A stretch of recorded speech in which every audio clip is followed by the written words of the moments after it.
முதல்வர்கள், அமைச்சர்கள் கைது செய்யப்பட்டு 30 நாட்கள் சிறையில் இருந்தால் அவர்களை பதவி நீக்கம் செய்ய புதிய சட்டம் மக்களவையில் இன்று அறிமுகம் செய்கிறார் உள்துறை அமைச்சர் அமித் ஷா.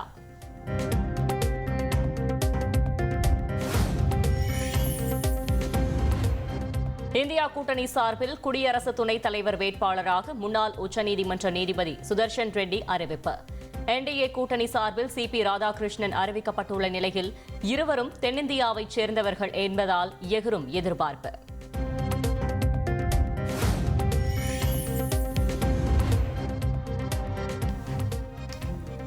பாஜக கூட்டணி சார்பில் குடியரசு துணைத் தலைவர் தேர்தலில் போட்டியிடும் சிபி ராதாகிருஷ்ணன் இன்று வேட்புமனு தாக்கல். நாடாளுமன்ற வளாகத்தில் உள்ள மாநிலங்களவை பொது இயக்குநரின் அலுவலகத்தில் வேட்புமனு தாக்கல் செய்ய உள்ளார்.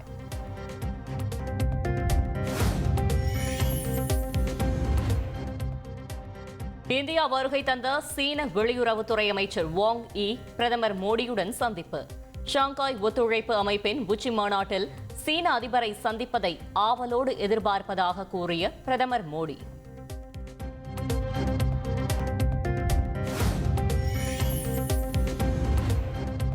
இந்தியாவுக்கு உரங்கள், அரிய தாதுக்கள் மற்றும் சுரங்கப்பாதை துளையிடும் இயந்திரங்களை மீண்டும் ஏற்றுமதி செய்ய சீனா ஒப்புதல். எல்லை பிரச்சினையை தீர்க்க கடந்த 2005ஆம் ஆண்டு போடப்பட்ட ஒப்பந்தத்தை மீண்டும் பரிசீலிக்க இரு நாடுகளும் ஒப்புக்கொண்டுள்ளதாக இந்திய வெளியுறவுத்துறை அமைச்சகம் தகவல்.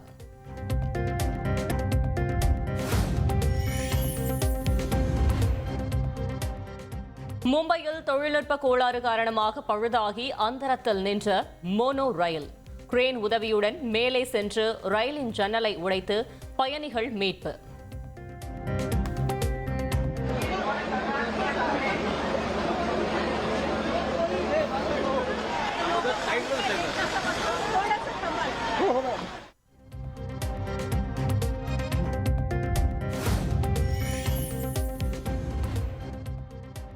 கொட்டி தீர்த்த கனமழையால் வெள்ளத்தில் தத்தளிக்கிறது மும்பை.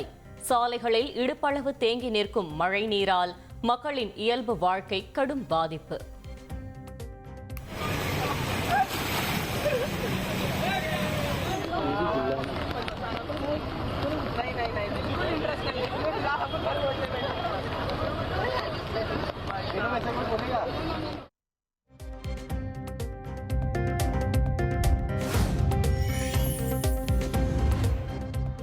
குஜராத்தில் பெய்த கனமழையால் சாலைகளை சூழ்ந்த வெள்ளநீர். குளம் போல் மாறிய சாலைகளில் தத்தளித்து சென்ற வாகனங்கள்.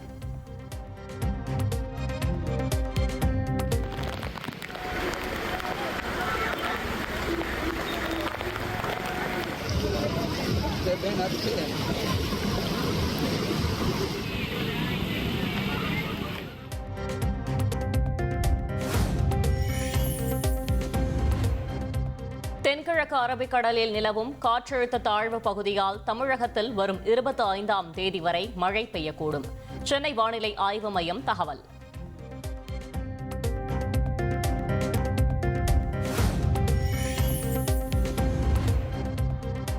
காவிரி நீர்பிடிப்பு பகுதியில் மழை குறைந்ததன் எதிரொலியாக மேட்டூர் அணைக்கு நீர்வரத்து சரிவு. தற்போதைய நிலவரப்படி அணைக்கு 1,14,000 கன அடி நீர் வந்து கொண்டிருக்கிறது.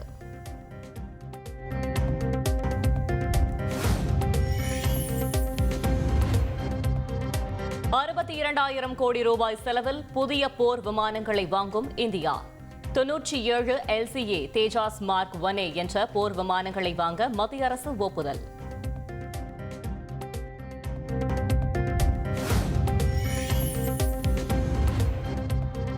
தனது 50வது திருமண நாளையொட்டி கூட்டணி கட்சி தலைவர்களுக்கு விருந்து வைத்த முதலமைச்சர் ஸ்டாலின். வைகோ, திருமாவளவன், கமல்ஹாசன் உள்ளிட்டோர் பங்கேற்ற நிலையில் குடியரசு துணைத் தலைவர் தேர்தல் தொடர்பாகவும் ஆலோசனை.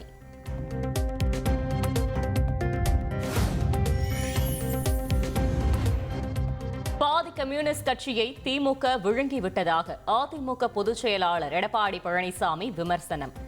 இனியும் விழித்துக் கொள்ளாவிட்டால் கம்யூனிஸ்ட் கட்சியை யாராலும் காப்பாற்ற முடியாது என பேச்சு.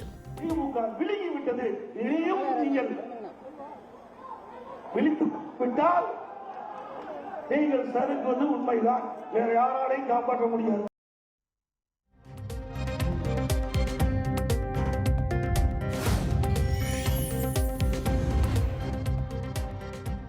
தாவைக்க இரண்டாவது மாநில மாநாடு நடைபெறும் திடலில் சிறப்பு பூஜை மற்றும் வழிபாடு.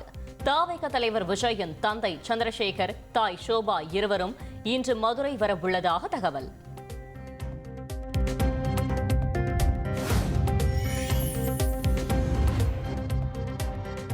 திண்டுக்கல், கொடைக்கானல், தென்காசி உட்பட 10 இடங்களில் என்ஐஏ அதிகாரிகள் சோதனை. பாமக நிர்வாகி ராமலிங்கம் கொலை வழக்கு தொடர்பாக சோதனை என விளக்கம்.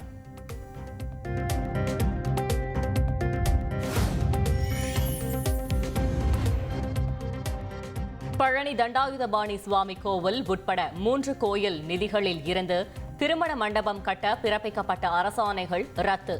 கோயில் நிதியை கோயில் பயன்பாடுகளுக்கு மட்டுமே பயன்படுத்த முடியும் என மெட்ராஸ் உயர்நீதிமன்ற மதுரை அமர்வு திட்டவட்டம்.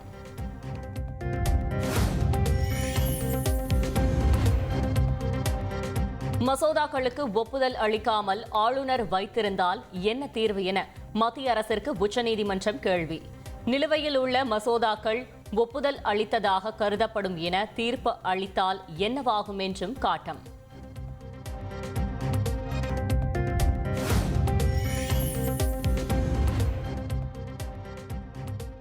ரூபாய் 140 கோடி மதிப்பிலான 121 கிலோ தங்கத்தை திருப்பதி ஏழுமலையானுக்கு காணிக்கையாக செலுத்த பக்தர் முடிவு. தொழிலில் வெற்றியடைந்ததால் பக்தர் நன்கொடை வழங்க உள்ளதாக ஆந்திர முதல்வர் சந்திரபாபு நாயுடு தகவல்.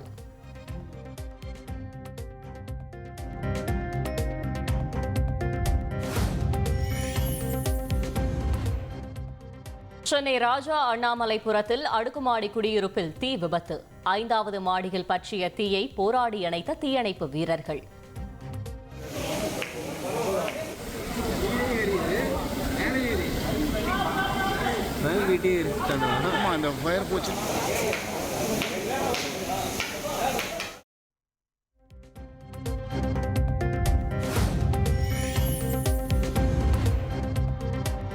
சென்னையில் பெட்புல் நாய் கடித்து ஒருவர் உயிரிழந்ததால் அதிர்ச்சி. நாயை வளர்த்த நபரும் காயமடைந்து மருத்துவமனையில் அனுமதி.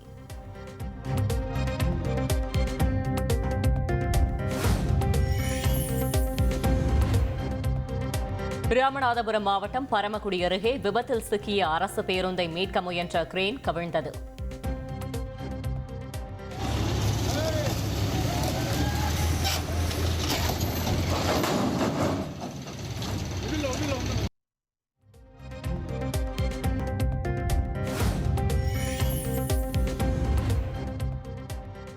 கடலூர் மாவட்டம் விருதாச்சலம் அருகே கார் மரத்தில் மோதிய விபத்தில் 3 பேர் உயிரிழப்பு.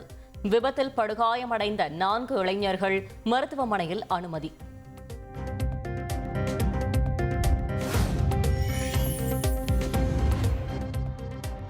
பாலியல் புகாரில் சிக்கியுள்ள ராப் பாடகர் வேடனை கைது செய்ய தடை. முன்ஜாமீன் மனு விசாரணை முடியும் வரை கைது செய்ய தடை விதித்தது கேரள உயர்நீதிமன்றம். ஸ்பெயினில் கட்டுக்கடங்காமல் தொடர்ந்து பரவி வரும் காட்டுத்தீ. காட்டுத்தீயை கட்டுப்படுத்த கடுமையாக போராடி வரும் வீரர்கள்.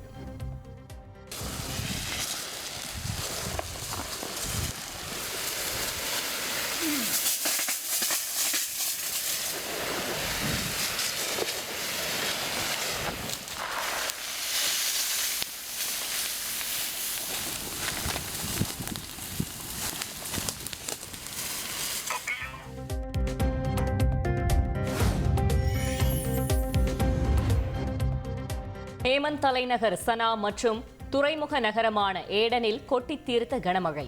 குடியிருப்புகளை சூழ்ந்த வெள்ள நீரால் பொதுமக்கள் கடும் அவதி.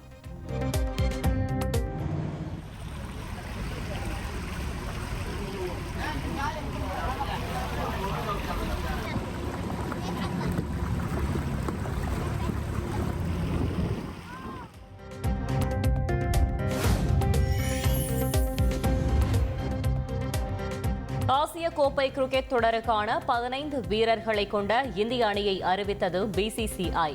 சூரியகுமார் யாதவ் தலைமையிலான இந்திய அணியில் சுப்மன் கில் துணை கேப்டனாக நியமனம்.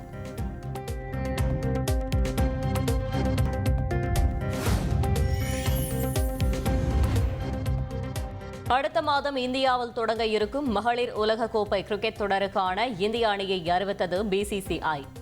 கேப்டன் ஹர்மன்பிரீத் கவுர் தலைமையிலான அணியில் ஸ்மிருதி மந்தனா, தீப்தி சர்மா, ஜெமிமா ரோட்ரிக்ஸ் உள்ளிட்ட 15 வீராங்கனைகள் சேர்ப்பு.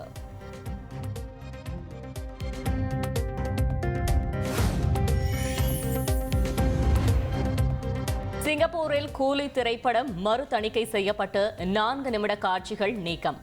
பெற்றோர் அனுமதியுடன் அனைவரும் படம் பார்க்கலாம் என தணிக்கை சான்றிதழ் விநியோகம்.